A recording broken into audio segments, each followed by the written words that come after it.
Okay, Ramblers, let's get rambling. Hi, everybody. Hi, Dr. Nick. Some Dumb Guy here, and welcome to the 36th week of Watching Dumbly. That's right, Some Dumb Watch, episode number 36.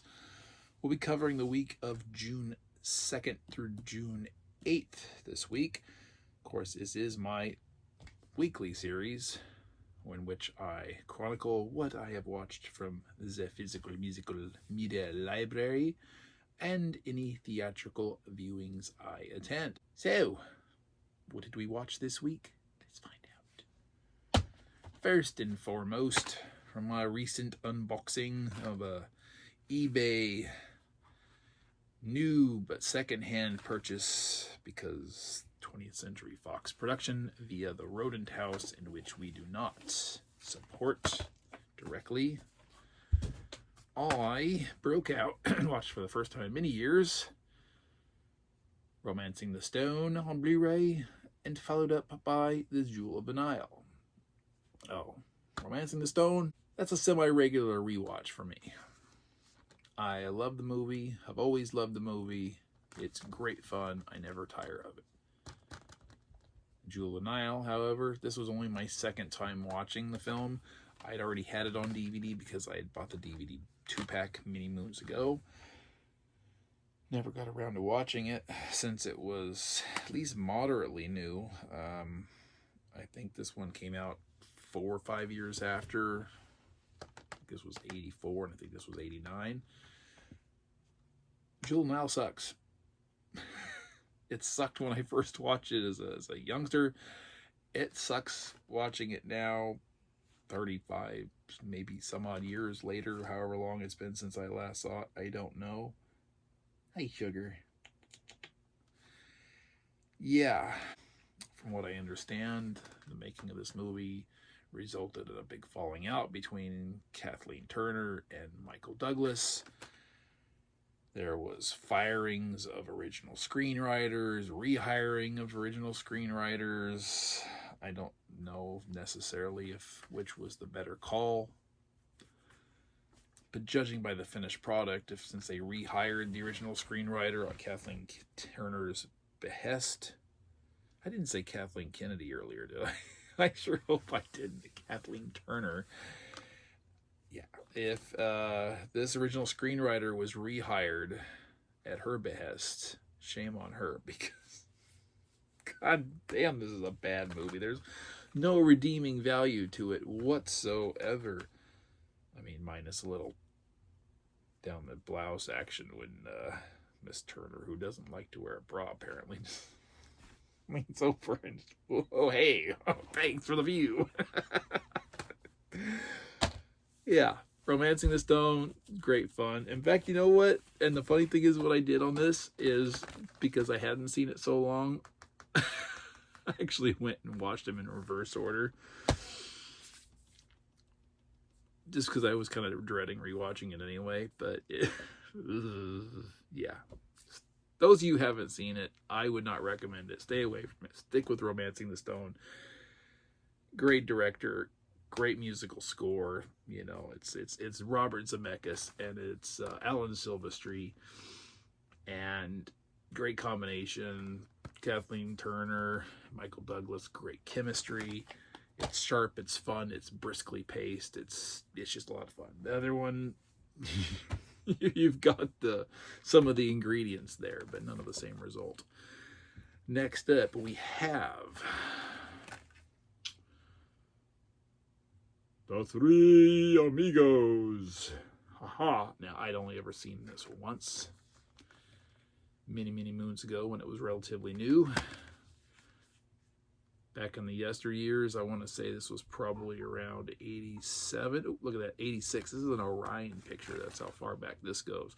Steve Martin, Chevy Chase, and Martin Short. And how cool is that? I mean, how often does this happen? Look at that. Chevy, Steve Martin, Chevy Chase, Martin Short.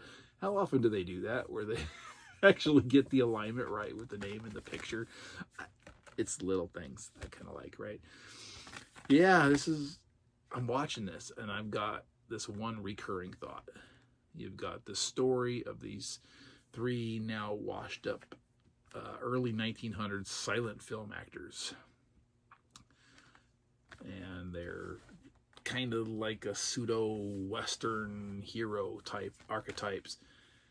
And they are now newly out of work for Hollywood reasons. And one of their films is being played in this church in this Mexican village.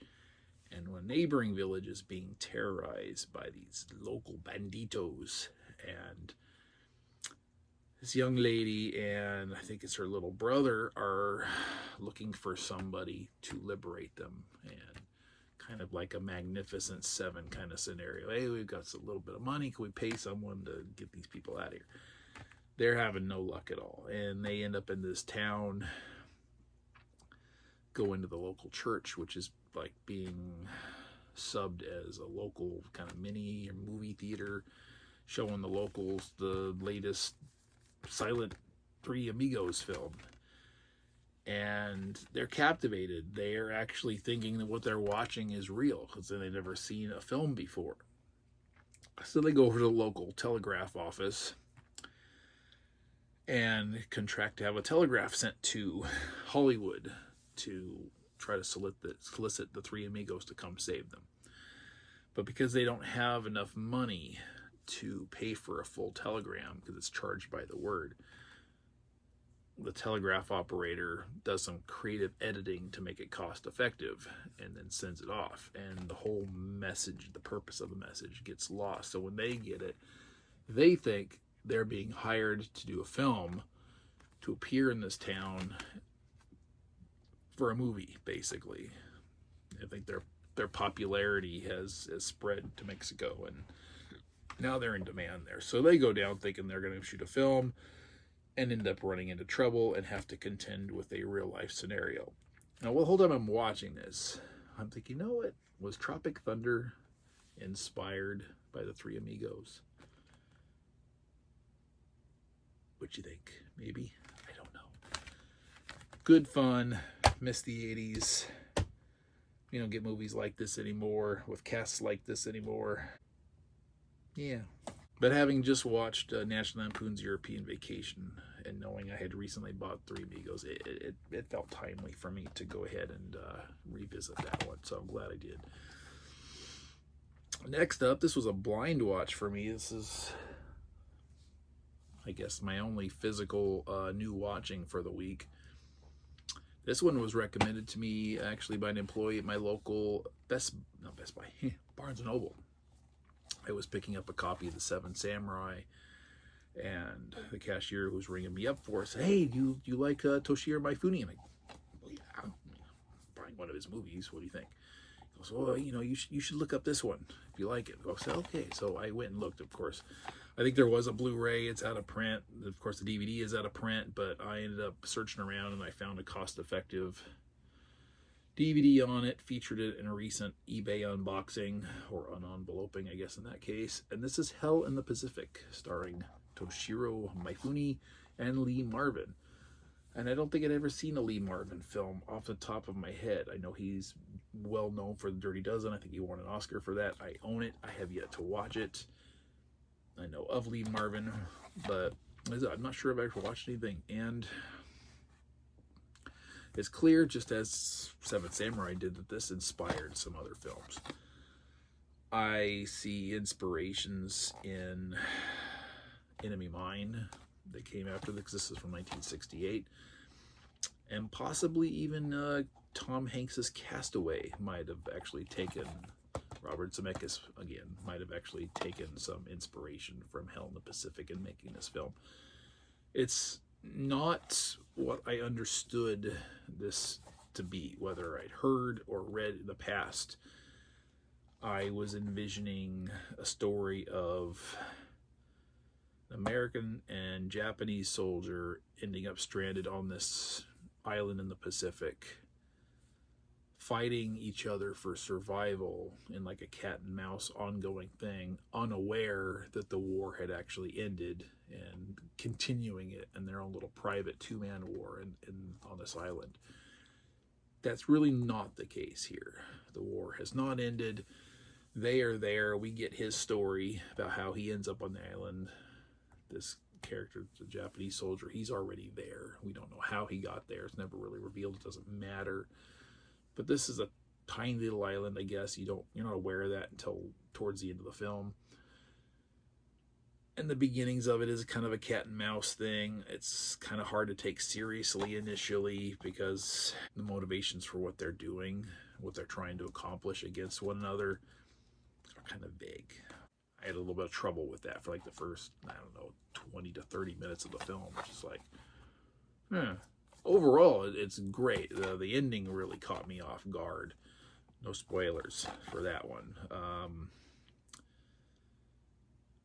It doesn't look anything like the island they're on. And nor are there any planes in the movie.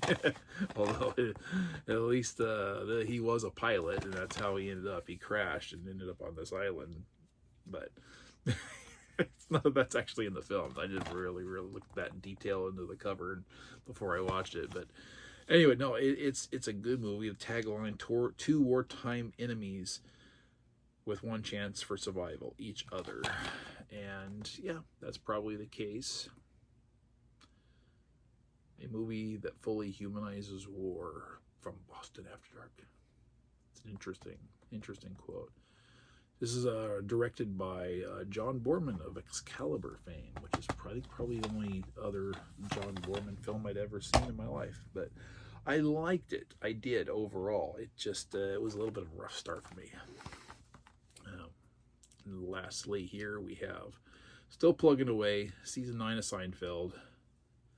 Still dreading finishing it because I'm going to have to choose something else to watch and a new TV show to incorporate in my rotation because nobody is offering any suggestions. I am nearing completion of disc 2, which leaves only disc 3. So I have 1, 2, 3, 4, 5, 6, 7, 8. I've got 10 episodes left if I include the two two-parters as separate episodes. It's almost done. We love in Seinfeld. I forgot how funny season 9 is. Theatricals. Now, for once, I cannot provide a ticket, which I always like to do as proof of like, yes, I went and saw this. One of my local theaters, once a week, plays an older film. They call it their flashback series. On a viewing that I went last year, there were some audio issues. I went and saw a re-release of Breakfast Club. There were some audio issues that they couldn't correct no matter how many times they tried. They rebooted and reset the broadcast. It didn't work. Everything sounded like it was coming through a tin can. It was serviceable, but it was definitely a problem. But the theater was gracious enough to offer everybody a free admission to another film at a later date, a little coupon, which we all took. Well, this week, I finally was able to catch something that I was legitimately interested in, not too tired after work, and was functionally able to get there and watch it. And handed over my free pass. They were, okay, you're good to go. Go on in. And I'm like, wait, where's my ticket? You don't get one for one of these. I guess they have to process a transaction or something to generate an actual ticket. I like to have my ticket stubs. Every now and then I can't get one. But I am pleased to report that this will be, I believe, now the 4th Alfred Hitchcock film that I've gotten to see in the theater. Although this one was not a first viewing, I got to start my entire Hitchcock experience with this film many years ago. But I never followed up on it. Well, about 2 years ago, I got to see a re-release for The Birds. I'd never seen that before. Boom, in the theater first time. So, great Hitchcock experience. A month or two later, it was North by Northwest, theatrical release. Boom, okay, cool. Never seen that one before either. A couple months after that, it was Rear Window. Boom. Never seen that one before. Theatrical re-release. All right, great. Now we got Psycho. Yeah, baby.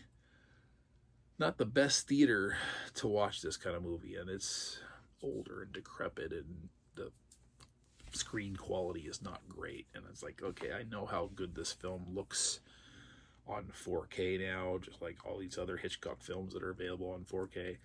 And I'm in a theater and I'm expecting something similar, and I'm like, yeah. But I mean, I'm grateful that they're doing this. It's just, this theater is older, it's run down, it hasn't been renovated in decades, and it shows both the seats and the screen and the speakers. Anyway, still very happy to see it. Sad that I didn't get a ticket stub for my collection, because I save them all. But loving. Got to revisit that on the big screen. It's a great experience. And they advertise. This is one of the great things about this flashback series that they do too, is they will show trailers of older films that they're having upcoming in their flashback series as well. And so it's like almost, it's not only stepping back in time for the movie you're watching, but for the trailers as well, and even the little promotional advertisements and everything. So it's very, although the eras are all over the place, it's very, it's a retro experience. They played 2 trailers for upcoming films that I've never seen in a theater before. One I've never seen before. Both I'm very excited, and hopefully I'll be able to catch those show times and share them with you here. So, yeah.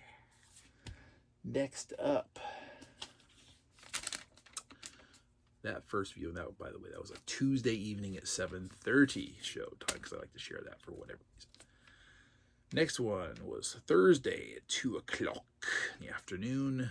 Interestingly, this was almost an exclusively older crowd that showed up for this. This was obviously preview day for this film. But this one I do. And this theater chain has changed from their standard tickets to these little receipt paper ones, I guess, to save money on the paper, which, bless them for wanting to cut costs, but I don't like this.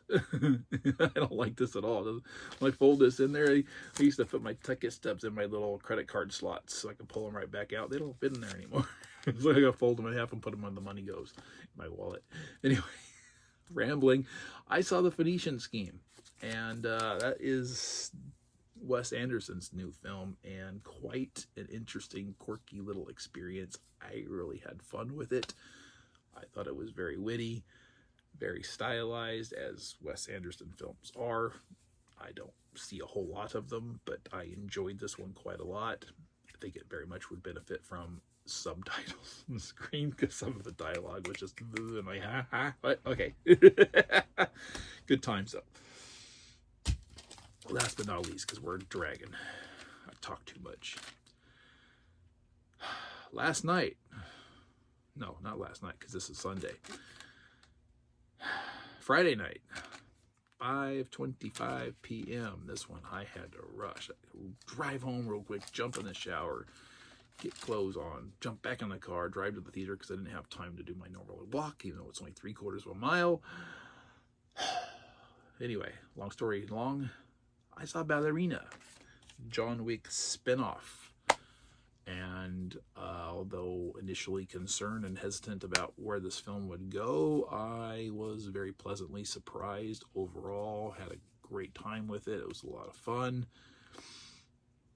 Need to do some rewatching and observing to see exactly how this thing is supposed to fall into the John Wick chronology, because John Wick plays a role in the film that in my head seems to be at odds with the chronology of his films. So a little bit weird about that, but aside, take that out of the equation, everything flowed pretty well.